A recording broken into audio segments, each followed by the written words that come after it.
ગુજરાતમાં દારૂબંધી છે આ તો તમે જાણતા હશો ને, કારણ કે આપણા નેતાઓ બરાડા પાડી પાડીને ગાંધીના ગુજરાતમાં નશાબંધીની વાતો ખૂબ કરે છે, પરંતુ આજે તમને એ જ ગુજરાતમાં દારૂનો બેફામ વેપલો કેવી રીતે થાય છે ને તે બતાવવું છે પુરાવા સાથે.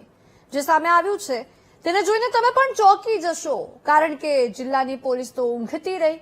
ત્યાં સ્ટેટ મોનિટરિંગ સેલે દરોડા પાડી લાખો રૂપિયાનો દારૂ પકડી પાડ્યો.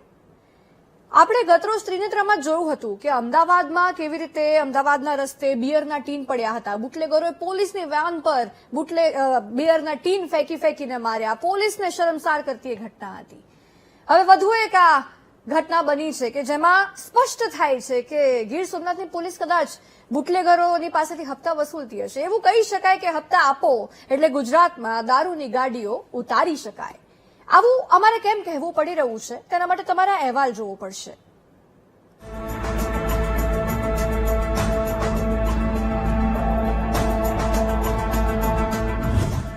હપ્તા આપો, દારૂની ગાડીઓ ઉતારો. મહિનો થાય એટલે હપ્તો જરૂરી છે. પ્રતિબંધ સરકારના કાગળ પર છે, પરંતુ તમારી ગાડીઓ ઉતારવાની સત્તા અમારા હાથમાં છે. આવું કદાચ ગીર સોમનાથ જિલ્લાની પોલીસ માની રહી છે. સૌથી પહેલા તો હપ્તા અંગે બુટલેગર શું કહે છે સાંભળો. વાસુભાઈ ની 10,000, પછી અશ્વિન ગોડિયો 3,000 ને બીકનું સમાતા જગદીશભાઈ 5,000, 18,000 નાકે થશે. ઓલા નાખા ઈ નહીં કાયમ 9,000 ના થાય. 9 ઈ અને 10 હા 19 ઈ ત્રણ ના થઈને 18,000. 30,000 રૂપિયા તો કાયમ 1,000 રૂપિયા તો એને કાઢવાનો. બોલો, દમણથી નાકું વટાવવાના સામાન્ય બુટલેગર પાસેથી 9,000, પછી ગુજરાત પોલીસના હપ્તા શરૂ. આ તો નાની માછલીઓ થઈ, પરંતુ હવે ગીર સોમનાથ પોલીસની હદમાં સ્ટેટ મોનિટરિંગ સેલે પકડેલા દારૂનો આ વિડીયો જોઈ લો.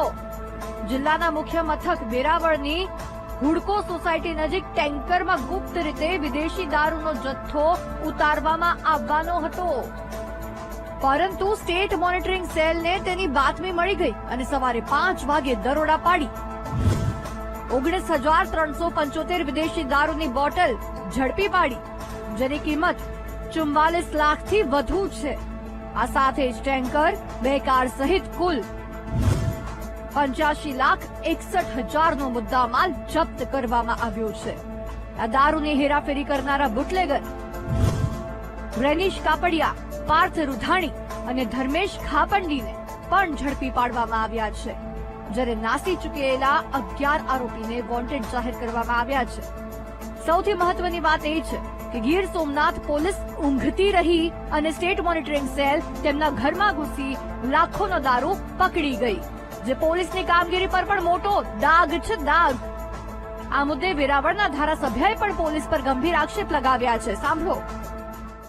કે સ્થાનિક પોલીસે મંજૂરી આપેલી હોય અથવા આપેલી છે તો જ આ શક્ય હોઈ શકે, તો જ જાહેરમાં હોઈ શકે. પોલીસ ધારે તો 2 મિનિટમાં ગમે એને પકડી શકે. પોલીસ ધારે તો 2 મિનિટમાં ઓવરલોડ વાહન છે એને જવા દઈ શકે, 2 મિનિટમાં પકડી શકે. પોલીસ ધારે તો 2 મિનિટમાં ખોટી રીતે કોઈને દંડ આપી શકે. નાના ગરીબ માણસો જે ગામડાથી વાહનો લઈને આવતા હોય અને 2 મિનિટમાં ધારે તો એને જવા દઈ શકે.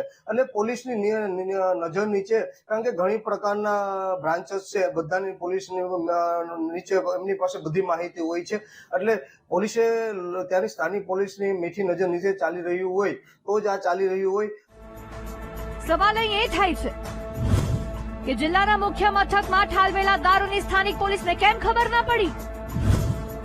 દારૂના હપ્તા લઈને મહિનામાં પોલીસ કેટલી દારૂની ગાડી ઘુસાડવામાં મદદ કરે છે? બુટલેગરોમાં જિલ્લા પોલીસનો કેમ કોઈ ડર નથી?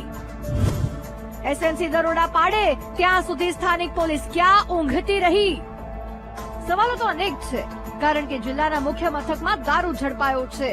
જો કે દારૂના હપ્તા લેવાય છે તે વાત પણ સાબિત થઈ ગઈ છે. તેવામાં જિલ્લા પોલીસ પાસેથી બીજી તો શું આશા રાખવી? Rohit Barad, VTV news, Gir Somnath.